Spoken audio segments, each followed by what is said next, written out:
Isang mapagpalang araw po sa inyo lahat. Ako po si Brian Edison Mendoza at ito po ang aking daily devotion ngayong araw, August 25, 2024.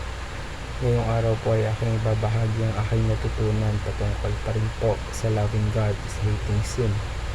Na kung mahal po natin ang Panginoon, kamumuhian po natin ang kasalanan. At ngayong araw po ay ating pagtutunan o pagkukukusan ay about po sa God hates sin and He demands justice. Now, sabi po sa ating talata, which is the Isaiah chapter 54 verse 4 to 6. Do not be afraid, you will not be put to shame. Do not fear disgrace, you will not be humiliated. You will forget the shame of your youth, and remember no more the reproach of your widowhood. For your Maker is your husband, the Lord Almighty is His name. The Holy One of Israel is your Redeemer. He is called the God of all the earth. The Lord will call you back as if you were a wife deserted and distressed in spirit, wife who married young, only to be rejected, says your God. Sa Tagalog po, huwag kang matakot sapagkat ikaw ay hindi mapapahiya. Huwag kang malilito sapagkat hindi ka malalagay sa kahihiyan, sapagkat iyong malilimutan ang kahihiyan ng iyong kabataan, at hindi mo na maaalala pa ang iyong pagkabalo na dalay kasiraan, sapagkat ang dumalang sa iyo ay iyong asawa. Panginoon ng mga hukbo ay kanyang pangalan, ang banal ng Israel ay iyong manunubos. Ang Diyos ng buong lupa ang tawag sa kanya, sapagkat tinawag ka ng Panginoon gaya ng asawang kinalimutan at nagdadalamhati ang espiritu. Parang asawa ng kabataan ang siyang nakuwi, sabi ng iyong Diyos. Ngayon naman po ay aking ibabahagi ang natutunan sa araw na ito, sa talatang ito. Una po, God hates sin and He demands justice. Wala pong kasalanan na papalampasin ng Panginoon. As in, wala po. Kahit anumang kasalanan yan, makikita po iyan ng Panginoon, maliit man o malaking kasalanan.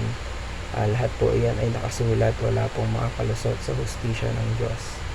Namumuhian po ng Diyos ang kasalanan dahil siya ay banal, and He demands justice, at siya po ang magbibigay ng hustisya.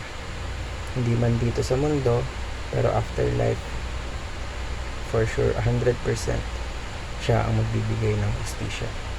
Next po is God condemned sin in the body of Christ. Now, ito po ang kagandahang loob ng Diyos sa atin, na gumawa ang Diyos ng paraan para tayo ay maligtas mula sa ating mga kasalanan. Yung kasalanan natin pinarusahan sa katawan ng Panginoong Kristo. Imbis na tayo po ang tumanggap ng kaparusahan, sinalo po niya tayo, iligtas po niya tayo sa pamamagitan ng Panginoong Kristo. Pero kung tingin mo sa ginawa ng ating Panginoong Kristo ay hindi para sa atin o walang kabuluhan, walang halaga, ay mawawalan po ito ng bisa sa iyo. Meaning lamang po nito na ikaw ay mahahatulan at walang ibang sasalo ng kaparusahan kundi ang sarili mo. And lastly po is God crushed the Son to save the children. Iisa lang po talaga ang anak ng Diyos, ang ating Panginoong Kristo lamang. At pero dahil sa kagandahang loob ng Diyos Ama at sa pagmamahal din ng Panginoong Kristo sa atin, niligtas niya tayo. Nag-volunteer ang ating Panginoong Kristo na akuin, or siya na mismo ang umako sa mga kasalanan nating mga kasalanan upang tayo ay ituring na anak ng Diyos. Kaya naman po, para sa ating application, tatalakayan po natin ang the heart of gospel. Una po, believe that Jesus bore our sins and was punished on our behalf.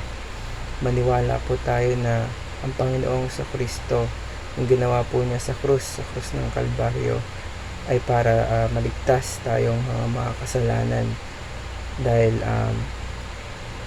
tayo pong mga kasalanan, kapag wala po si Jesus Christ, hindi niya po tayo niligtas, tayo po ay mapaparuswahan, tayo po ay mahatulan, tayo po ay paparusahan sa afterlife. And next po is believe that Jesus canceled our debt and all our pending cases.